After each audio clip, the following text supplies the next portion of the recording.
Thanks for staying with us here on The Real Story.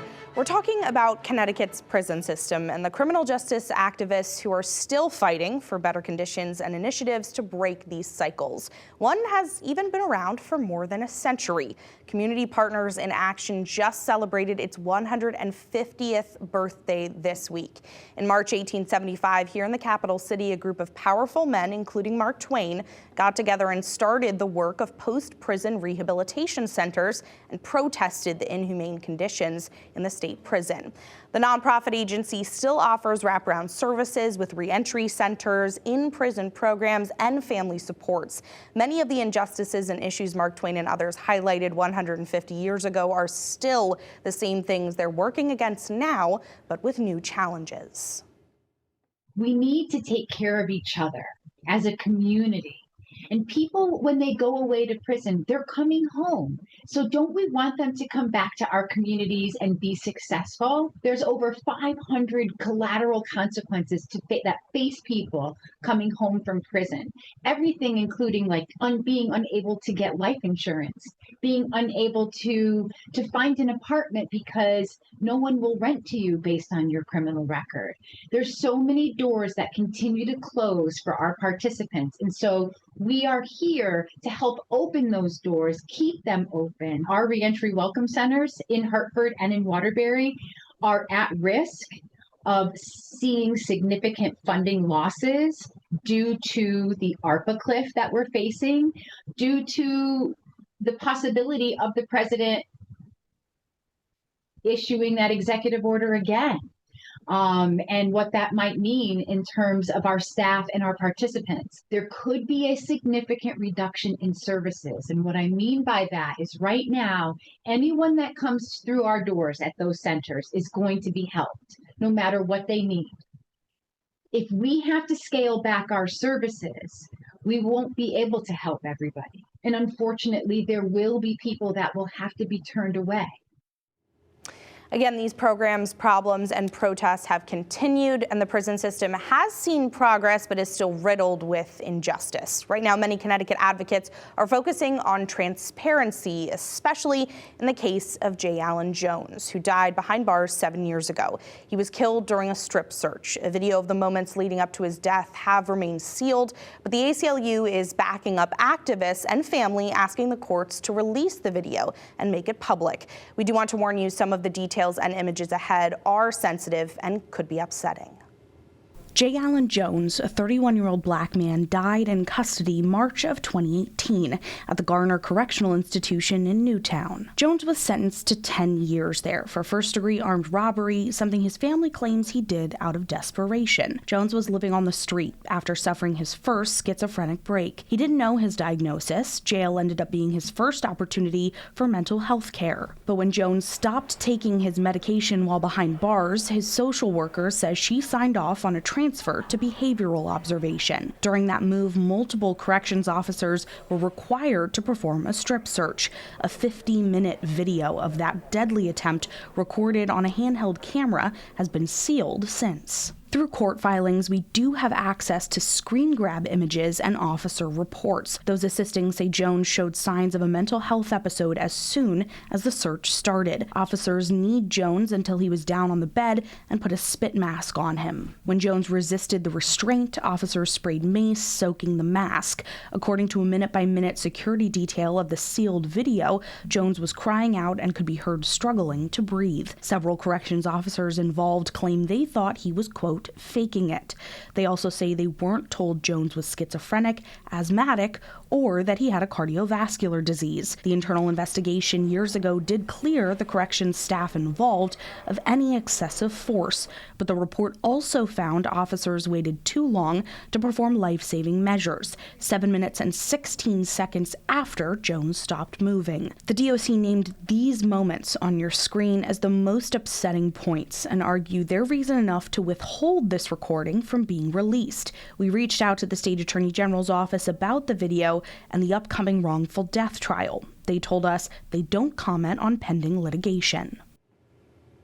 While Jones's trial is set to start this spring, the ACLU, family, and activists are still pushing for this video to be made public. It is currently being held up in court. With me now are longtime activists in this space, Barbara Fair from Stop Solitary CT and Terri Ricks from ACLU Smart Justice. Terri, Barbara, thank you so much for being with us. Thank you for having us. So while this fight for transparency is still continuing for both of you, of course, I think Jay Allen's story shows many of the patterns specifically around how our prison system handles mental health that worry so many advocates. Talk to me about those worries and the realities of incarceration here in Connecticut right now that people might not know. Terri, I want to start with you. Well, the realities of some of the things that people don't realize in Connecticut is that the level of inhumane things that happen to you while you're incarcerated, those things are more prevalent than far in between than you would think. It's just sometimes they just not, we don't have the families to bring them out, to put them on notice. The actual control and it's all about control and power. It's not about if they thought Mr. Allen or myself or anyone else was doing anything wrong. They're trying to impel dominance in us and for us to be fearful of them, which in fact, you know, if a person is having a psychotic break, they don't understand you telling them to get on their knees. So those are the things that a lot of people don't understand, that there is not a lot of mental health help in the prisons that we would need. So that's what would be one of the major things that I would say that a lot of people don't know. There's not a lot of mental health help in prisons. And Barbara, we know you've been trying to bring stories like this to light. You've been a leader in this space, and your goals with Stop Solitary CT being that prisons here will center humanity and rehabilitation, How is the PROTECT Act, which you fought to pass, meant to make that possible, and why are you saying that it needs to be expanded and better enforced? Well, the PROTECT Act was put in place because for me, decades of trying to make our prisons more humane has failed. Things were a lot better 50 years ago when I was doing this work. They have gotten worse. And so I thought about, let's put together some policies that might address some of those things, put it into law. Because I worked together, met with a commissioner of corrections and some of his administrative staff about some of these issues. But I also recognize that the commissioner could, when he leaves the job, the next person come in can just change everything. So I said, well, you know, let's put it into law. And so the biggest thing that we started off with was the isolation. The isolation has caused so much psychological harm for so many people, have driven people to suicide, addiction, death. It's just horrible. So I said, let's put a bill together that addresses these things. Another thing I wanted to address in the PROTECT Act is the amount of cavity searches, not just strip searches, because strip searches is one thing, cavity search is another. Cavity searches on a routine basis happen inside of prisons. Terri can explain that more exactly what that's about, but it's very degrading, dehumanizing. People have come to public hearings. They've written stories from the inside how degrading, humiliating they are. I think about the fact that we have kids as young as 14 years old in our adult system that are going through these cavity searches. Cavity searches should be handled by medical personnel, and it should be in a medical setting. And what we have is cavity searches being done broadly, routinely, no probable cause for doing it. And they can happen, somebody went for a visit and they enjoyed their visit. When you come back from the visit, you gotta go through a cavity search. You go to work, you come back from work, cavity search, go to court. And in Jay Allen's case, you just have a mental health crisis, you go to these, and then according to what I read, he was already in distress, and he supposedly was demanded to get on his knees. That's how degrading they have become now. Degrading, get on your knees, open up your rectum, let us look up your rectum, all those kind of things that are going on now. And he, according to what I read, he said he was just tired of it. And so he didn't want to get on his knees. And so the question I have is, okay, he has a mental health crisis. Why is he being told to get on his knees and let me look up your rectum? So that's why I say, for me, it's not about safety and security, which DOC will say. It's about power and control. The power that we have with some of the most vulnerable people around our state, and if they don't do what they're told to do, they will be isolated. And Terri, can you speak a little bit too about how this impacts the cycle of people staying in prison? Because we know statistically here in Connecticut that those numbers are up. It affects the cycle. What I call it a revolving door is because upon entering prison, you're supposed to be rehabilitated. You're not being rehabilitated. You're actually being more traumatized by some of the cavity searches, strip searches that she speaks of.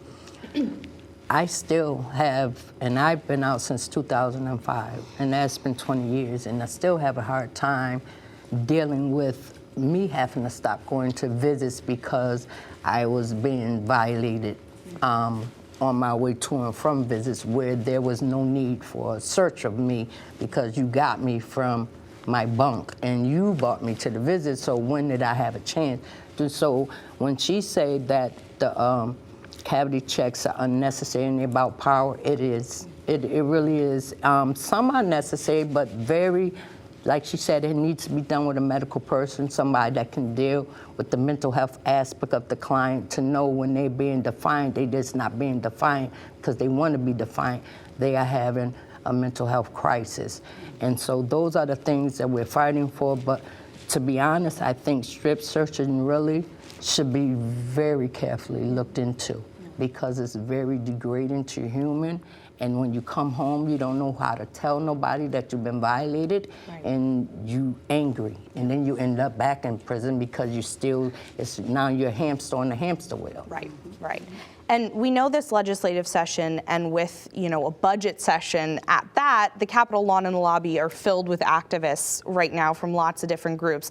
A lot of what you are prioritizing this session, though, doesn't come with a price tag, just a policy change. Yes. Nonprofits in Connecticut, though, a lot of them are asking for more funding. They say, especially with the lack of the federal pandemic era ARPA dollars being gone for the first time, they're asking the state for more support. And that includes things like mental health services, homelessness assistance, prison prevention programs. This carries a great risk of potentially further oppressing communities and continuing poverty.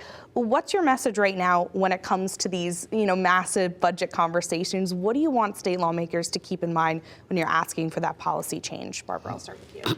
Well, for the policy change that we're asking for, it doesn't cost anything. Right. Just treat people like they're human beings. That's all that I ever ask. So they can't argue about that. But some of these things that they do argue about, spending, I think if they did things right on the front end, then they wouldn't have the cost that they have now. And a lot of the spending that they won't do in the front end, they're going to end up spending much more on the back end. And I say that in a lot of these lawsuits where people have lost their lives because of medical neglect or suicide, any of these kind of things that could have been prevented. On the back end, because you didn't do anything to prevent them, you're going to pay millions in lawsuits. But some reason Connecticut doesn't have a problem spending millions of dollars on all these lawsuits because they have a hard time trying to change the culture of incarceration. And we know we'll be following this. And really quickly in our last 30 seconds here, Terri, as people follow the session, Connecticut, everything we introduce has to go through a public hearing. How important is it, and what do you want people to know about following along with what's happening at the Capitol? We actually need you to show up more to the Capitol. But instead of asking, I'm going to step out and start going to visiting some of these places that we want and starting to come down there with some people and bring them with you. And that's the biggest thing we can hope for this session, because I think the more voices, the louder it will be. Well, Terri, Barbara, thank you both so much. We know we'll continue to be following this and checking in with you both. Thank you so much for taking a couple minutes. Again, thank you for inviting us. And thank you for having us. Of course, that does it for us here on The Real Story. If you want to watch these segments again, you can head to fox61.com or download the free Fox 61 News app and watch The Real Story every Sunday at 10 a.m. right here on Fox 61. Have a great morning.